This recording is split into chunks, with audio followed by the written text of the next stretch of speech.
This episode was graciously sponsored by Futura Egg Donation Agency. They are a female-led agency based in New York, and they use fresh-only donors, meaning you know where your donor eggs are coming from. They have a wide range of diversity in their donors and also a wide range of openness, so you can find the right donor for you. And that is so important. This is a hard process, whether you're a single parent, a queer couple, or somebody who's going through infertility treatment. These people understand your struggle and they want to help you. And they provide a holistic and hands-on approach so that you can find the right donor for you. So contact them at futuraeggdonation.com. You'll be glad you did. If you were an award-winning screenwriter and the author of 2 books and well-known in the public eye, how would you manage your disclosure issues to friends and family and to the public? That's a really difficult question. And today, Sid Karger, who's our guest, is going to talk to us all about that.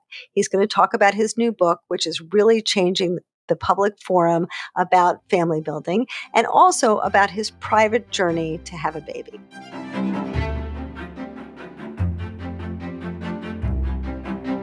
Welcome to Building Your Family. This is a podcast about fertility treatment, surrogacy, donor conception, and all the ways the modern family is built.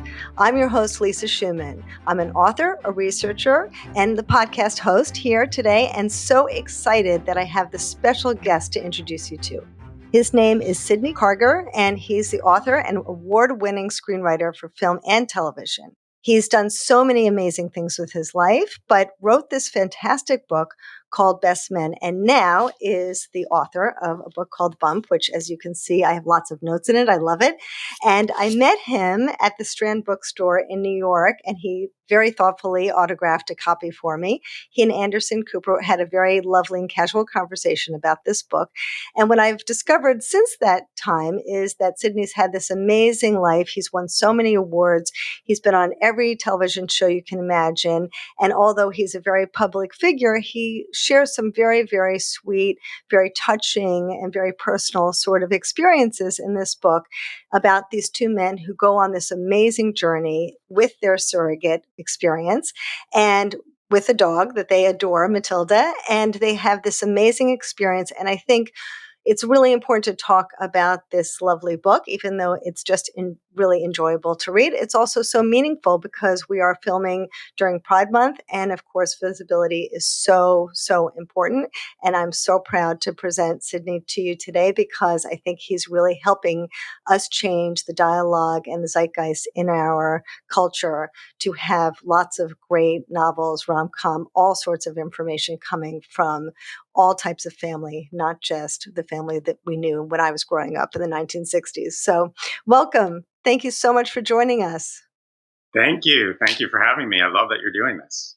I'm so thrilled to have you here. And I want to talk a little bit first about your book and how that's been going and what inspired you to write this book. The first book was a hit and did so well. And then you decided, I want to write this book now about the next stage of your life, which is your personal family building, but through these characters.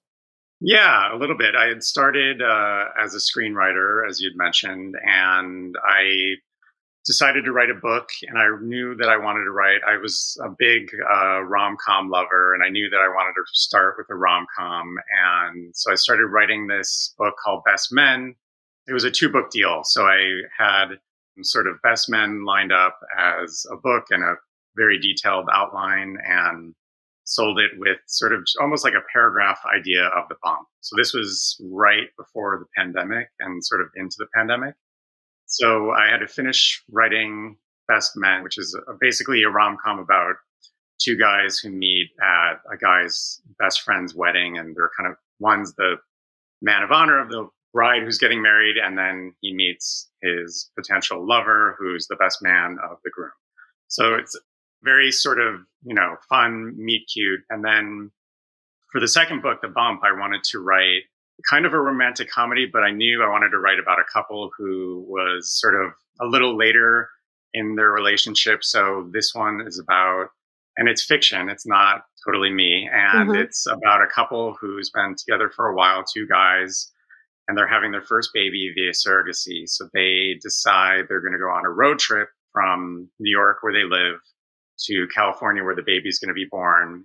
They're sort of polar opposites. So one of them is trying to have this road trip and sort of reflect on a lot of the issues they've been having since they've been planning the baby, and sort of all the tensions and contrasts that have been coming out between the two of them. He wants to work on those issues and have this sort of leisurely road trip along the way, while the other one is trying to make a very fun sort of last hurrah baby moon, as he calls it, to have as much fun as possible before the baby comes, and sort of, before they become responsible dads. And so I love a good road trip comedy, and that's kind of where that came from. And I wanted to, of course, like any good road trip story, it sort of goes off the rails, literally and figuratively, and they don't do anything that was planned. And they kind of end up learning about themselves. And ultimately, it's really this story about family, and sort of the family that you're born into versus the family that you create or find, and becoming parents and dealing, kind of seeing your parents as human beings when you're an adult while you're becoming a parent yourself. Wow. So it's definitely not autobiographical, although there are, any kind of writer puts themselves into situations or characters in, what they're writing, because you're writing from emotions that you've experienced, but it's completely fiction. I almost started writing it as, this wish fulfillment of wanting to have a kid. And people, read them and they're sort of like, oh, that character is you, and this totally happened to you. But yes and no, it's always kind of an amalgamation of who you are as a writer and a person, and your imagination. So that's kind of where it came from. And it's funny, and it's sad, and it's emotional, and it sort of has all the experiences and emotions that you can possibly have on a road trip while you're about to have a baby. Yeah, and these two characters seem to have very different personalities, right? And they approach things differently, and they have a different view about family and about getting married or not getting married. And it seems like that they both have these different perspectives. Do you feel like you're more like one or the other? I mean, it's interesting. I definitely put a little bit of myself in both of them, just sort of like any main character, even minor character along the way. There's sort of like, it's almost like method writing versus method acting, where it's like, okay, I've experienced a road trip, but haven't necessarily driven from New York to California. So I know like one is gonna want to listen to music while the other one wants to just have some quiet time, so it's things like that where I put myself into it, but it's the heightened version of that. And then again, it's people I know, people I've met, someone I've seen on the street. One character, Wyatt, is sort of much more organized and likes to plan everything out with an itinerary. And he's a director of commercials, which I've done. So there is that sort of overlap. I wasn't necessarily the most organized director ever, but I heightened that version of directors that I know and have met, along the way. And so he wants to have everything mapped out. And then, Biz, his partner, is former child actor who now is kind of like a meandering freelance writer trying to find his way creatively and professionally. And he is the complete opposite, where he just wants to literally get into an RV and, wander the country like a beat poet or something, and not have a plan, throw away the map. Mm-hmm. So they have to kind of come together and sort of figure out where they overlap as a couple, and find that, opposites attract, but at the same time, they're going through this huge milestone. So they kind of have to figure out how to come together for the sake of their relationship and the baby. Right. And it seems like through this process, they also kind of think about their commitment levels and how they feel about it. And they both adore the dog. It seems like I can Yes. completely relate to that. And as they move through this, it's very natural, I think, as it seems like you have experienced yourself, that as you go through this process, it is very complicated, right? And so your own personality is going to come out naturally. There's so many things to do: find a clinic, find a doctor, find a donor, find a gestational carrier, find an agency. There's so many decisions to be made. I would imagine that you've seen that both in your experience and with friends, that your own personality is going to come out a little bit in that process. Yeah, and that's sort of the genesis of their relationship is that, they started a little bit of as opposites who were attracted to each other, and then they found a happy medium. And what I hope and think that the story, becomes universal and relatable is the idea of going through this giant milestone, whether you don't necessarily have to have a kid or going through the process of having a kid. It's just that idea of like you're going through this huge thing in life, and that's going to kind of bring into focus all the differences that once brought you together between the two. So it's whether you're buying a house, moving apartments, celebrating a huge, 30th birthday milestone. It's like the stress of that kind of those big milestones kind of come into light, and they have to deal with it. And I've seen it, firsthand. It's amazing that couples are even together sometimes, because as much as they're on the same page, they hopefully have their own perspectives and opinions. Personalities. And I've seen that a lot with friends where it's like this one wants to have fun all the time. This one wants to settle down, and hopefully they get on the same page at some point. But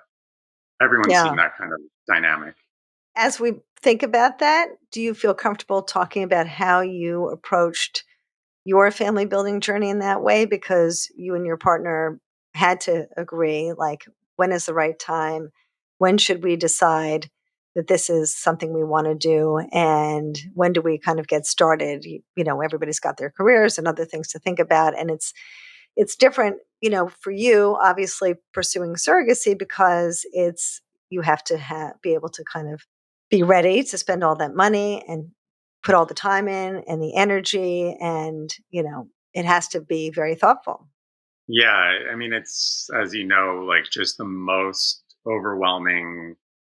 I find it sort of complicated process, and I kind of went through my 20s and 30s like, okay, getting my career on track, relationships are great, friends, family, and I hit a point where I literally felt this physical sort of need to become a dad. And I Hmm. come from a large family, so I kind of appreciated, I had a great childhood, grateful for that. And like, I kind of wanted to recreate that.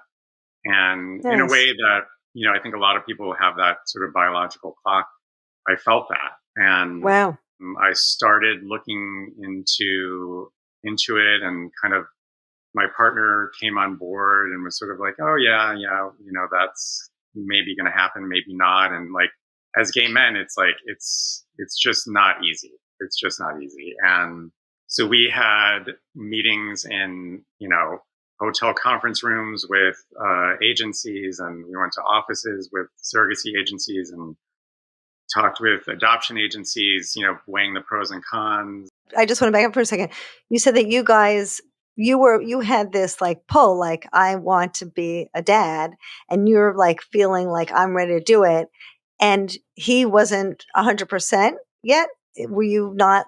Sort of. I think I was driving it a little, and he kind of maybe didn't see it as clearly as I could. So this was sort of like, okay, I can just see this. And I think he Mhm. wanted it. And I think, like a lot of people who are unable to do it the traditional way, it's hard for them to sort of figure it out. And, when you have life and a job and home stuff, it's like adding that other thing. You So, can't just yeah. like have a baby the traditional Right. way. And so Right.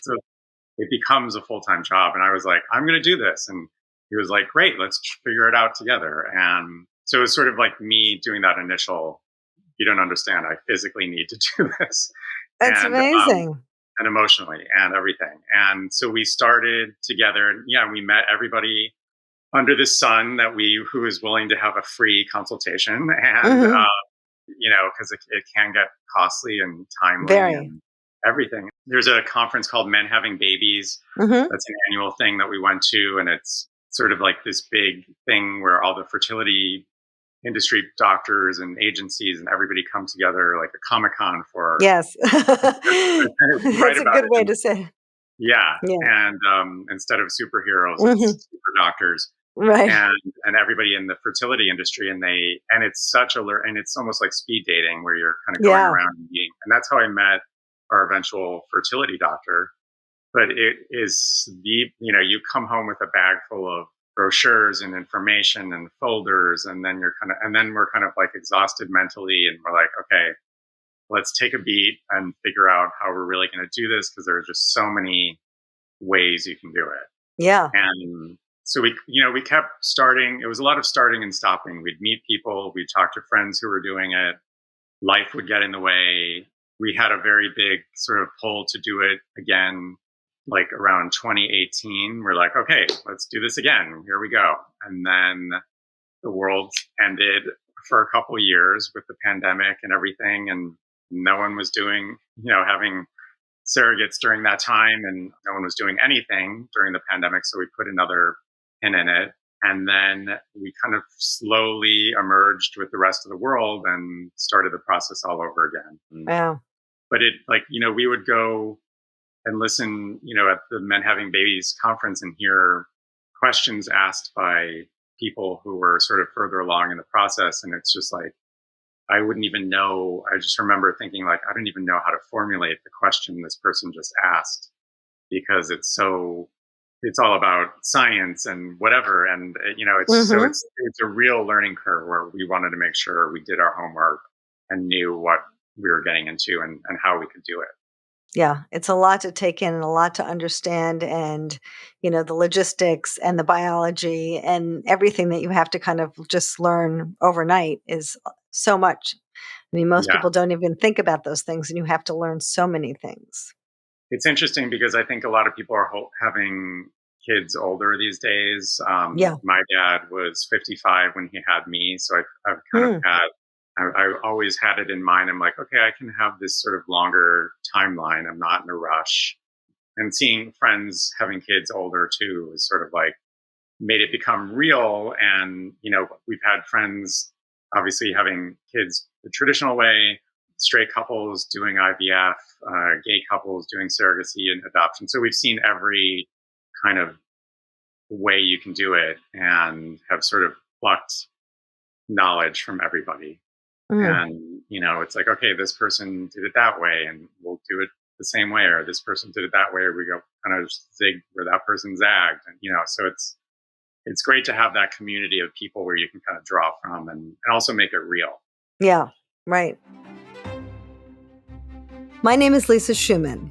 I'm a therapist, a researcher, an author, and I am passionate about helping people find a better journey to parenthood. I created the Center for Family Building to help people understand how to make decisions, not just for the short term, but for a lifetime.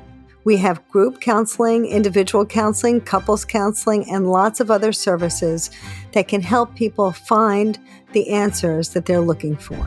Just take a look at our website so you can see a few of the thousands of people we helped build a better path to parenthood. The decisions you make are too important to leave up to chance. Arm yourself with the right information. Take a look at our website and sign up for a session with one of our therapists, join one of our groups, or access one of our programs, and you will quickly see why our strategies are so effective. Now back to our episode. So it sounds like you had a lot of time for these ideas to bake because you went through the whole pandemic and then you started.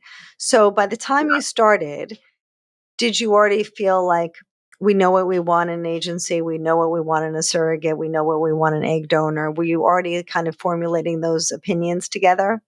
Definitely. We did our homework. We were kind of on the same page about what we wanted and what we didn't want. And we sort of had the patience of like, okay, we're going to do it. We're going to start with the egg donor and we're only going to focus on the egg donor. And by the way, before the pandemic, we got our first dog. And I know it's not the same, but the love was there. And it was sort of like we had someone, this living creature I'm looking at her right now.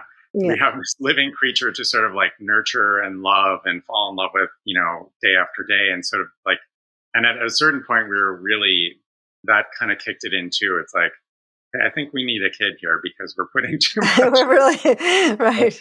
We're loving the fur baby too much. Yes, and Yeah. she's like, "Okay, guys, I'm good." Um, Right.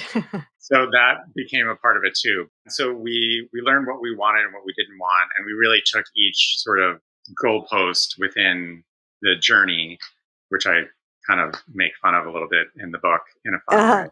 Uh-huh. We took each of those milestones, really focused on that, and we're like, okay, what do we want in an egg donor? Let's focus on all of those qualities. It took about 9 months to kind of really even just figure out sort of really what we were looking for. Because that's it for us. That was, and it seems like that's the most important part of it. Yes. And then once we saw a million egg donors, we really focused, and then it took, it took the better part of a year to really kind of Oh, say wow. this is the one. Yeah. And Wow. again, it's not like we're doing this, 9 to 5. It's in addition to life. So, Right, right. So what qualities were you looking for in your egg donor? as a writer for myself, just the way they're communicating in whether it's a video or their personal essay or, answering questionnaires, really finding someone who had that kind of loving, nurturing, someone who just felt like they were full of love and felt like a nice person. And then all the other stuff, which is like my partner's in the art world, I'm a writer. And so, we value like creativity. My, kind of come from a comedy background and my whole family's funny. And so I wanted someone who had a sense of humor. And, we wanted someone who's smart and all the things, all those Mm. things that you're kind of looking for. And, it's a weird process because it's like, oh yeah, we want someone smart, good looking and funny and And everything. everything. But it's such a weird process that you feel it's weird. But, It is. we knew what we wanted and we hopefully found it. And did you have thoughts about, like, if you'd like to have someone that you could have some openness with in the future or any of that? When you're starting off in the process, the agency will ask you, or whoever you're working with will ask you if you want that. And you kind of, when you're matching, that becomes one of the sort of de facto things too of process of elimination when someone is like, oh no, I don't want, I want this completely anonymous, or I don't want to equate it to anything because it's so important. But like, there could always be something where you're like, oh, okay, they're off the box. We came across people who they didn't want to do it for same sex couples, which is like, okay, bye, Wow. which is fine, their choice, but And better different you for know. us. Yeah. And so things like that, but it was a learning process for sure. Technology is changing every day. So like by the time our child is looking and wondering and being curious, there's probably a million new ways of finding their egg donor. And so we were open to the idea of let's have the child make that decision. And so we wanted someone who was also open to that in the future.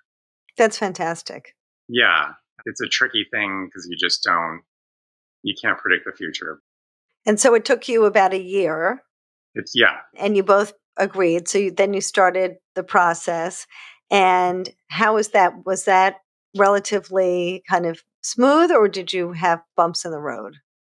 The bumps in the road were almost caused by us and life and not necessarily there were a couple little things, but like, it's like when you have, a cold or something and you go online to WebMD and you're like, why do I have a runny nose or whatever? And then all of a sudden there's a million things and you're like, oh, Yeah. so like we didn't want to go these sort of communities and groups and social media groups of like people having babies this way and sort of like, so you read all the bad stuff and, we're kind of prepared for like anything can happen and you hear Mm. stories and things like that.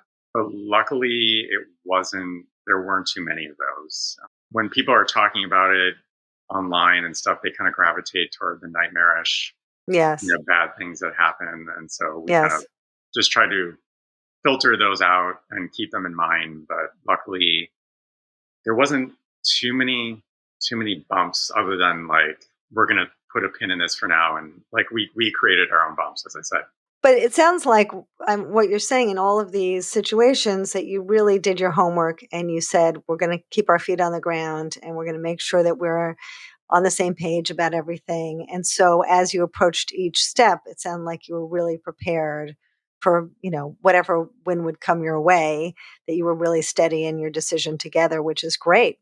For sure. Yeah. We knew we had a goal in mind, and, whatever obstacle kind of came in our way or was thrown at us, we were going to fight off and just Like a superhero. totally. We had our force field Yeah. shields and everything, and also like having the sort of being slightly older than we're not in our 20s anymore, and sort of like having just any life change, is sort of, we knew not to make something dramatic, or maybe if something we hit a bump or an obstacle along the way, we would let ourselves sort of feel it for a day and then just sort of press on. So I think being a little older and having a little wiser and having the wisdom of life behind us, we're like, okay, next, whatever That comes our way, helps. we'll get through it. That's great. That's Yeah. great. So I wanted to raise something we just talked about that you weren't feeling as prepared for the night that you spoke at the Strand. Yeah. Can you tell the audience a little bit about that? Yeah. So we found out we were pregnant. I was sort of telling you this earlier. It's sort of like with friends and family, everybody has their own way of communicating and sort of revealing this and telling their friends and family. And so there wasn't a real script for us that we knew how to follow. And we were trying to figure it out along the way. And so at the very beginning, we found out, and I was kind of like, oh my God, let's tell everybody. And my partner, being, sometimes a little more Private. private and responsible, was like, Uh-huh. okay, let's like make sure everything's okay. I'm like, oh my God, you're right. Let's wait a minute. And so we kind of went along, and it's like, holding the biggest secret possible. And, I have older siblings and they all have kids. And so like, they're the first people I would have wanted to tell, because they've been through it multiple times. And, a couple of my sisters are young grandparents, and, no one on earth would be happier. So, but I had to keep the secret. And, I just knew it was like, we wanted to make sure everything was okay. And then there was actually a point where my partner ended up sort of telling part of his family. And I was like, wait a minute, I thought we were still on the part where we're not Right. sharing. And so then my book, was coming out. That kind of became the focus a little bit, just to sort of work on the publication of the book and the book tour and everything. And so, being away from my core family, I live in New York and they're in Chicago. And so like, not being with them every day, it's, there's certain very good friends that we're with all the time, and some of them have kids. So we started telling, very good friends. So a few of our friends like kind of knew in New York, and then the Strand event was coming, and naturally that I was doing this talk with Anderson Cooper at the Strand about the book, and the book is obviously about this in a fictional way. And so the natural question was like, should we bring this up in front of 130 friends and strangers before Right. we're telling really our entire families? And I think I told part of the story at the Strand and sort of stopped at the pandemic part. So Hmm. I just kind of like ended the story, and Anderson was cool with that thing, thankfully. And he has, two kids, and so he understands the deal. But then after the event, people were kind of like, is there something you need to tell us? And so friends were kind of, it was kind of bubbling up. Uh, So I immediately was like, okay, I'm going to be on this book tour where I'm talking about a couple having a baby. It's naturally going to come up like, why did I write this book and all that kind of stuff. And so I was doing an event in Chicago with my family, and I was like, okay, I'm going to reveal it there. But too much time was going by between the events. And I kind of was like, I have to tell them. And so I called everybody, and my partner told his whole family, the rest of his family, and we revealed the news that way. But it's a very tricky thing, because then I did a book talk in LA, and it was funny because the moderator, another author, really good author, was kind of got the story of the characters mixed up with my actual bio for a second. and thought that maybe I had Oh, wow. already had a kid. And I was like, no, and he was like, oh my Oh, God, what am I thinking? Like, and that's a character. yeah. So I ended up revealing it to the audience in LA, which was a lot of really close friends and family who kind of knew anyway. So, and I had told, we told our families before that. So we were good. But it's a tricky thing not knowing, like I was saying, yeah, like it's like, do you call them? Do you text them? Do you send a card? Do you make a video and put it on YouTube? Like there's just Right. so many ways of telling people and revealing it. And then it's like, do you tell them about the birth or do you wait till the actual birth? Because, again, friends and family of ours have done it a million different ways. So it's sort of interesting to which I know you have it in your podcast and your book, and I need to study that a little more. Yeah, it is hard to talk about privacy versus secrecy, but I think, Sid, you've got this extra layer. And a lot of people actually in the donor conceived community do kind of push people in the public eye to talk more about it because it does, hopefully reduce shame and all of that around, different types of family building. On the other hand, you have your own personal life and you're entitled to have your own personal life, and everybody has their own feelings about things, and some people are soapbox people and some people aren't. No one's really obligated to tell the world anything, right? You have to do what's right for your family. So it is hard to have that balance, but sometimes, as you experienced, it just creeps up on you and then you're kind of faced with it in the moment. And that's a tough one because you don't have time to say, okay, hold on, Anderson, I'm going to go talk to my partner for a minute, I'll be back. Yeah. Audience, just wait, right?